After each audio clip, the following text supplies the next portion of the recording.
original. From Story Studio Network.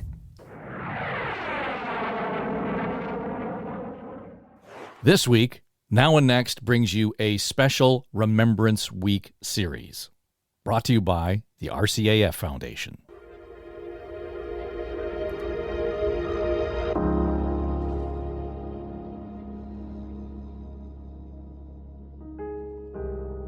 As we approach Remembrance Day, November 11th, here in Canada, we're called upon to acknowledge and honor the years of service our veterans have afforded this country and the sacrifices they made, often with their lives. But it's also an opportunity to celebrate the rich history of this country that has informed and shaped our culture, our national identity, and our place in the world. I'm Dave Trafford. I'm Erin Trafford. In this limited podcast series, we endeavor to explore some of the stories that are uniquely rooted in the history of the Royal Canadian Air Force and Canadian aviation. Welcome to Pathway to the Stars.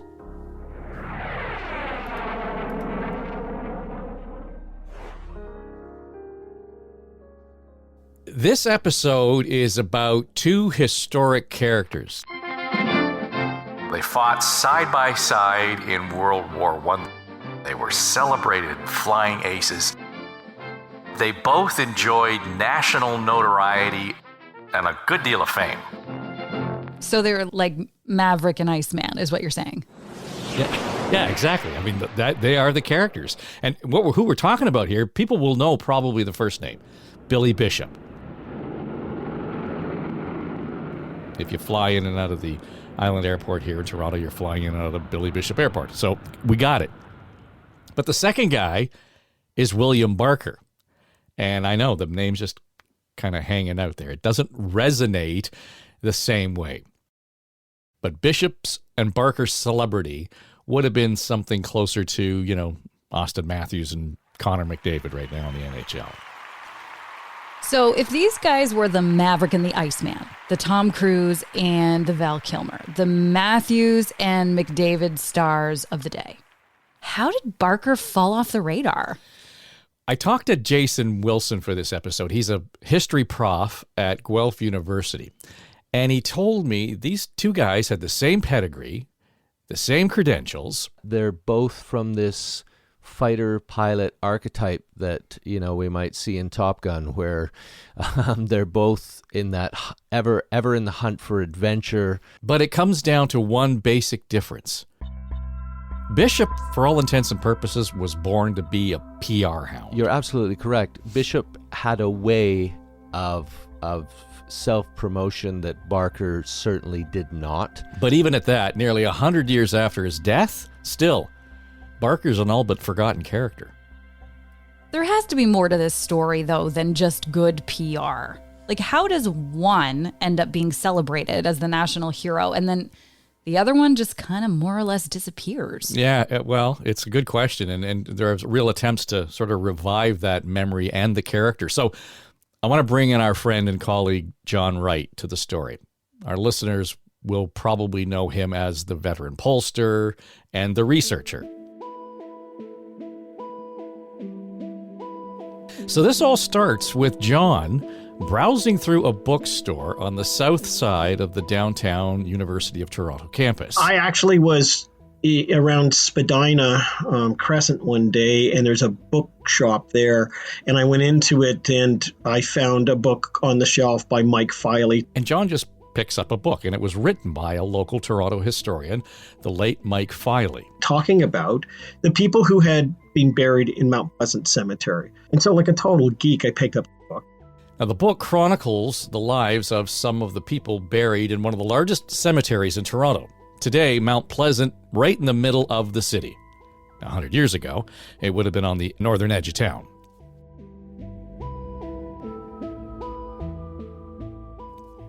So, John starts reading these mini-histories, and they're all laid out alphabetically. I got to B as in Barker. And he stops on Barker. William Barker. He's the most decorated war hero in the British Empire, still is. And he learns about Barker's accomplishments, about his relationship to Bishop. Billy Bishop's best friend married Billy Bishop's cousin, so they're actually related. He reads about Barker's historic prowess as a fighter pilot. And I don't even know who this guy is. And so John, after all of this, realizing he doesn't know anything about Barker, takes it upon himself to resurrect the memory and the story of William Barker. So hold on a second. When is it that John makes this discovery? Okay, so we're back to 2009 when he first picks up the book, and this is when he reads the Barker story. And then he kind of sets off on this personal mission to promote the life and the times of William Barker. He does a couple of cool things here. He enlists an old schoolmate, David Onley. Name might be familiar to some of our listeners. David was the former lieutenant governor here in Ontario. And he also made contact with one of Barker's 3 grandsons, Ian Mackenzie. And they gather to help promote and get this project off the ground. And in 2010, the stars kind of begin to align for them. We were able to put together a group of people, and through that got some financing for a monument that would go in front of the Mount Pleasant Cemetery mausoleum. So John and the group want to erect this proper monument for Barker in Mount Pleasant Cemetery. And it's a bronze piece of art that shows the half propeller of a Sopwith Camel aircraft. And it was all with the family's approval that we put that there with Barker's face on it and a couple of other things written about him. All intents and purposes, it's a piece of art, and it's going to sit outside the mausoleum that holds Barker's remains at Mount Pleasant. We then unveiled it to a very large crowd. The unveiling is emotional. It's a beautiful ceremony. We had World War I planes that came over the top of the mausoleum as we were saying, and it was quite the thing. Okay, so end of story. Barker gets the monument, and good on John for making the effort. Well, yeah, there's a bit of a gap, though, in between, because the best part of the story is how much of a challenge it was to get the monument there. It was not a straightforward affair in any stretch of the imagination. So John's initial inquiry to Mount Pleasant presents a major obstacle. There are no monuments in Mount Pleasant Cemetery. There's no shortage of elaborate gravestones and markers at Mount Pleasant.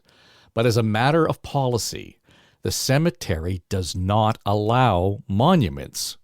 My first encounter with Mount Pleasant Cemetery was, we can't put a monument up. And I thought, well, why don't we just put a rock over here by the mausoleum if you can't? No, can't do that. So John has, I got to get plan B. Mount Pleasant won't allow the monument at Barker's burial site. He's thinking out loud, and he's making the plan to move Barker's remains to a cemetery in Ottawa that would allow for a monument and a ceremony fitting his stature in the RCAF.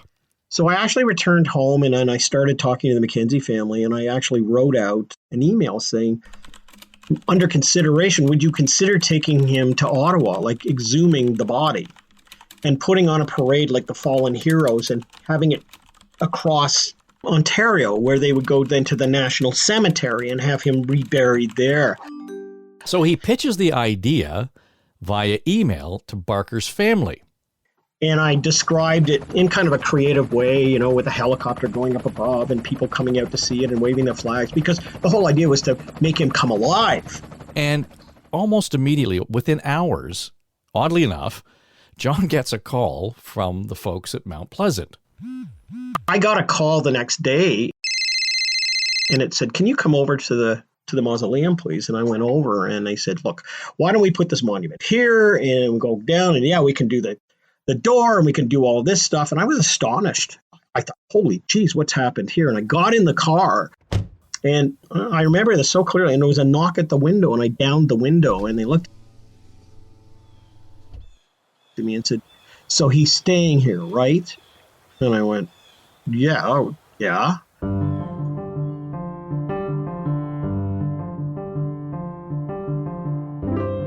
Now, he's a little puzzled by Mount Pleasant's seeming turnabout here. They'd already said no, but now they're at a point where they're happy to accommodate the monument, and he begins to wonder why. So he realizes why when he gets home to fire off a note to the family bringing them up on the developments. When I hit the send button, I didn't realize that I had actually sent it not only to the family, but I'd sent it to the people at Mount Pleasant Cemetery.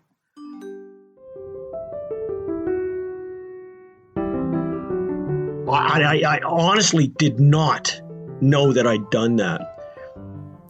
Yeah, John had mistakenly sent the Plan B email to Mount Pleasant at the same time he sent it to Barker's family. Hence the "so he's staying" question. Yeah, and it's kind of funny. And, you know, John, you could hear it in his voice when he tells the story. That's an odd thing to be asking me. The penny drops, and he understands it. So in hindsight, it's kind of a funny story, but this wouldn't have happened if he hadn't missent the email.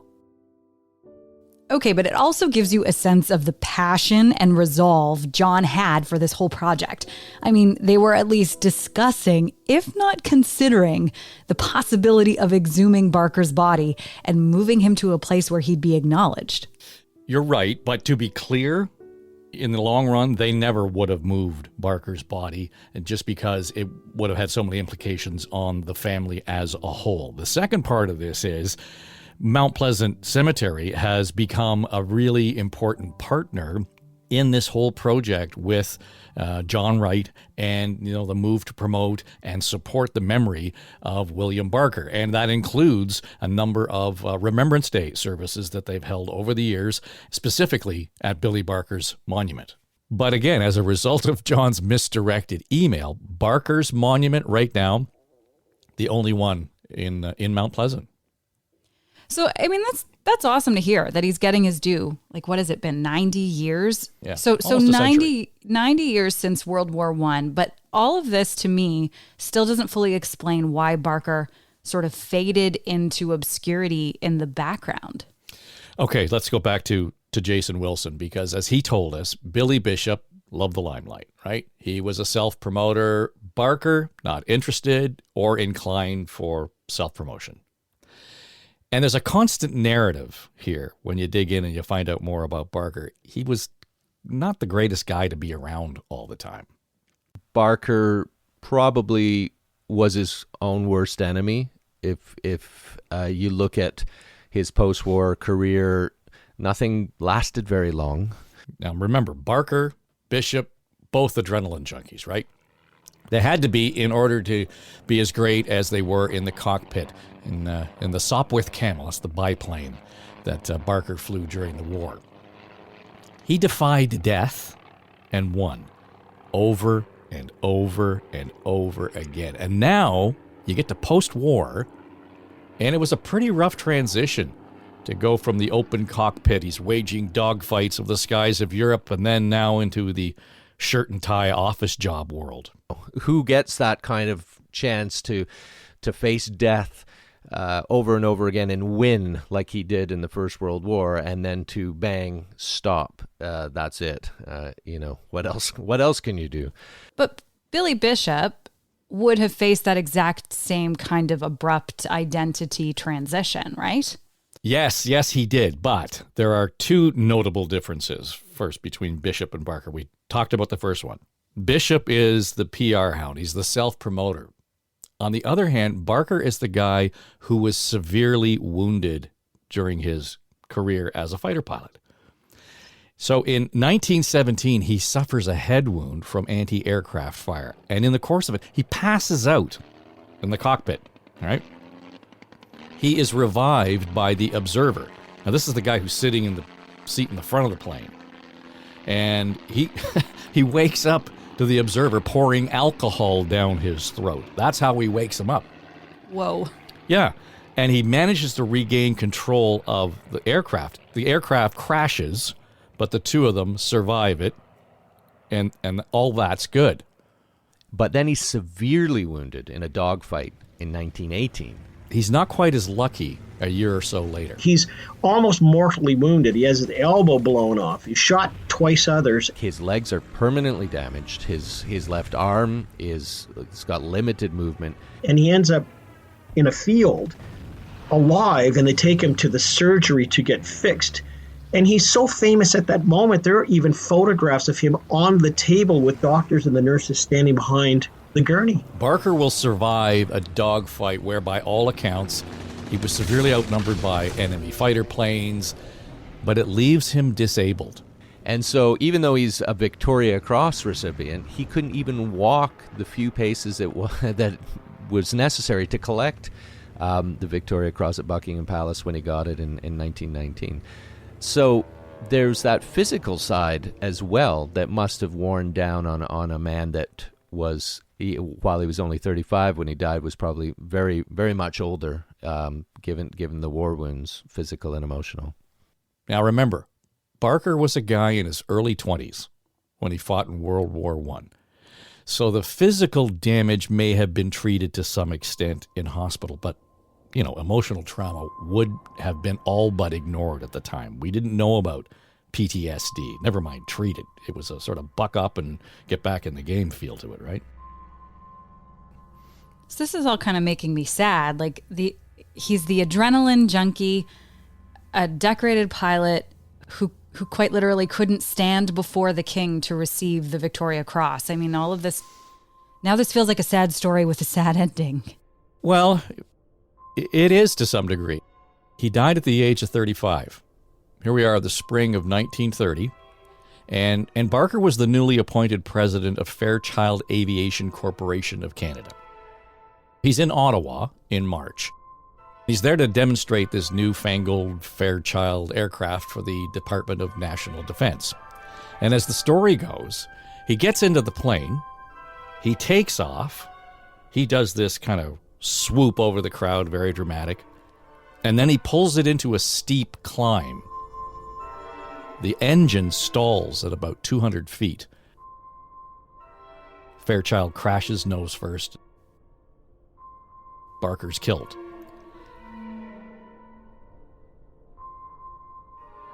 Given his experience, given his position at Fairchild, it's hard to understand how he would have made such a fatal error. I mean, he was pushing that aircraft well beyond its limits. There's some doubt as to, he maybe hastened that himself. We'll never know, obviously. Now, there's not a lot of commentary or observation about his thinking prior to that flight, but one notable business associate, whom Barker taught to fly, actually, during the war, remembered him for his fearlessness. His war wounds left him pain-ridden, and I believe few men have suffered more than he has, and yet maintained an outward calm and genial disposition. I am deeply grieved to hear of his death, although I believe that it was the way Billy Barker would have wished to go. Death had no terror for a man who faced it as often as he did. And I thought, wow, that's kind of, everything you need to know about Billy Barker in a way. It was Conn Smythe, the owner of the Toronto Maple Leafs, who knew Barker during the war. And in fact, Smythe made NHL hockey history in 1927 when he gave Barker a job. Billy Barker will always go down as the first ever president of the Toronto Maple Leafs. Barker became the Leafs' first president. I talked to sports broadcaster Rod Black, who's not only a hockey fan, turns out he's a bit of a Barker buff. It was more ceremonial that he gave him this job, this title as president. There were not many presidents of sports teams at the time. I believe, in my heart anyway, that Smythe is fashioning the Toronto Maple Leafs. He's rebranding this Toronto St. Pat's team into the Maple Leafs in the vision that's rooted in the men of the First World War that he served with. And I can't think of anyone that captured that spirit better than Billy Barker did. He became that face, that guy behind the Maple Leaf. So it sounds like Barker was, can I say this, more famous than the Leafs at the time. Like, that's kind of hard to imagine when you think of how crazy the Leaf fan base is across the country right now.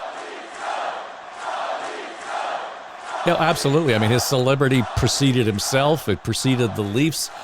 So much so that when Barker died and his funeral was held in Toronto, it was a more than extraordinary affair. You have 50,000 spectators at his funeral. You have 2,000 soldiers as an honor guard at his funeral. They had 6 Victoria Cross winners who flew over top, dropping rose petals. I mean, it was the biggest event in Toronto's history. It was and remains the largest single funeral in Toronto history. It's almost as if they closed the door in 1930 and no one thought of him again. So our story starts and ends at Mount Pleasant Cemetery. But I found an important footnote to reinforce the connection between Barker, Conn Smythe, the City of Toronto, the Toronto Maple Leafs, and the RCAF. You need to know that the RCAF retires its colors from time to time. They update them to reflect any historic developments, whatever it might be. So when you say colors, you're talking about the flag of the Royal Canadian Air Force, right? Yeah, exactly. Colors are unique ceremonial flags that originally served as a rallying point during battle. Today, they are treasured symbols of the loyalty, pride, cohesion, and valor of our women and men in uniform. So the RCAF had received new colors in Toronto in September of 2017. The Royal Canadian Air Force's new colors were presented to them by the Governor-General here in Toronto at Nathan Phillips Square a few months ago. So it meant that the former colors that had been presented in 1982 and reflected the RCAF's previous identity as Air Command were retired. Now, to put a point on this, the RCAF describes them as, quote, unique, consecrated military flags. There's something sacred about these colors. And more often than not, the colors are retired in churches. So in 2017, the question is, which church would house these retired RCAF colors? Commander Mike Hood at the time, who's an avid Montreal Canadiens fan, said the birth of the RCAF was actually in Toronto. The Maple Leafs' connection with the RCAF is strong. 100 years ago, Canadian aircrew were first recruited and began training right here. And because of the relationship that Barker had with the Toronto Maple Leafs, which was its own church or cathedral in a way, the colors were retired in a very public ceremony. The Maple Leafs are honored to accept the great responsibility of these retired colors and safeguard them for the men and women of the RCAF who guarantee Canadian sovereignty and protect Canadian values here and around the world.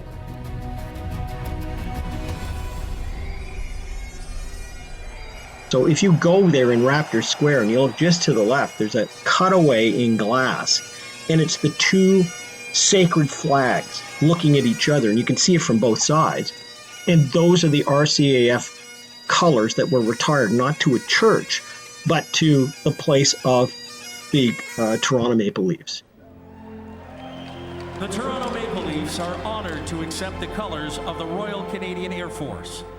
To present the colors, please welcome Royal Canadian Air Force Commander Lieutenant General Mike Hood and Royal Canadian Air Force Command Chief Warrant Officer Gérard Poitras.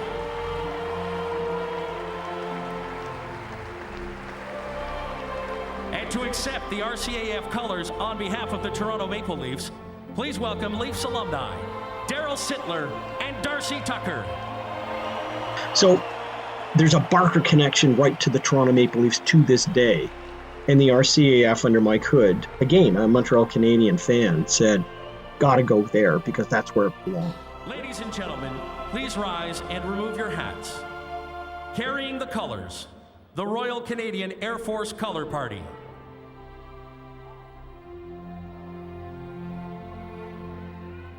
So we've got Scotiabank Arena, home to the Leafs, and Mount Pleasant Cemetery. They're really the only two sites in Toronto that acknowledge Barker. Now, there was an airfield located in the Lawrence and Dufferin area. If you know the neighborhood, it's just south of the Yorkdale Shopping Centre right now in North York. And it was named after Barker. So it was initially the National Air Transport Airport, and it became Barker Field in 1931. So that's gone. Nothing there. But you know what we do have right there is Billy Bishop Way.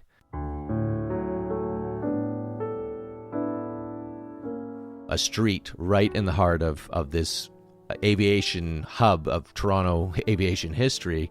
It's framed by Downview Park on one side and Armour Heights on the other side. And guess what else we have? We have Billy Bishop Toronto City Airport. And I think there are other sort of things on the periphery, like art, for instance. We have Billy Bishop Goes to War, very popular musical by Eric Peterson and John Gray that gets reprised every now and then in the theater. So you have this payment, if you will, of Bishop's name constantly in the ether, just to remind people, or in some cases introduce people to Billy Bishop and his great First World War achievements. We don't have that for Barker. And yet, we're talking about the most decorated serviceman in Canadian history. You know, a VC, a DSO, Military Cross, a Croix de Guerre. Like, he's got them all. And yet, not too many people have heard of that name, and yet everyone has heard of Billy Bishop.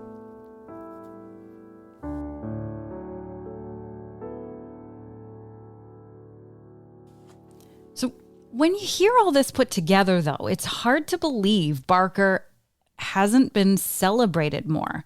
But I mean, all this to say, it's also good that John Wright and the Barker family are still making great headway on celebrating this legacy. Yeah, and I think, to be clear, this isn't the first time his story has been told. And there's a lot more to tell here, including his partnership with Bishop in a short-lived airline venture, his tenure as the director of the RCAF in 1924. And I think what's most cool about all of this is his happenstance connection and acquaintance with a young nurse who visited a training field in what is now North York in Toronto, around Avenue Road and 401. She visited the site, was so inspired, she became a pilot. It's really where Amelia Earhart's story begins in aviation. We need to tell that story. How cool is that, right?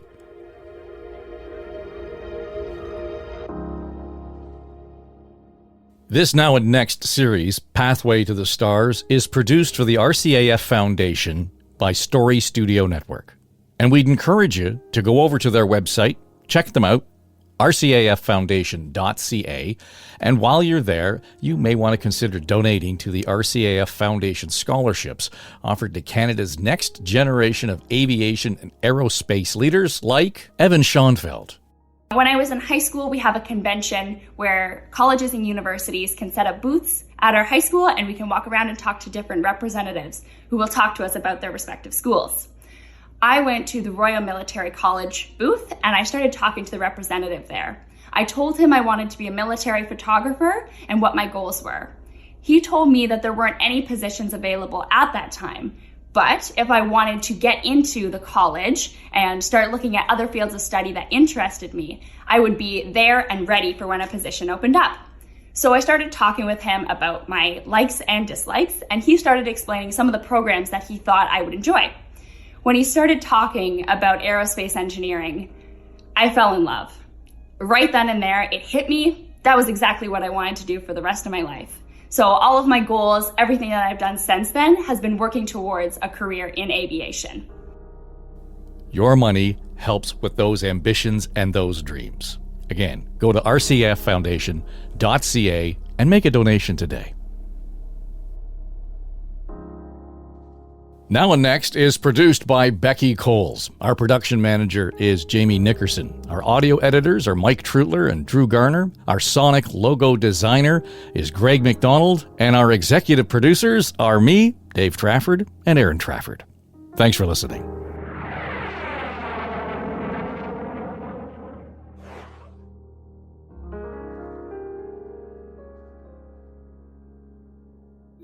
This is SSN. Story Studio Network.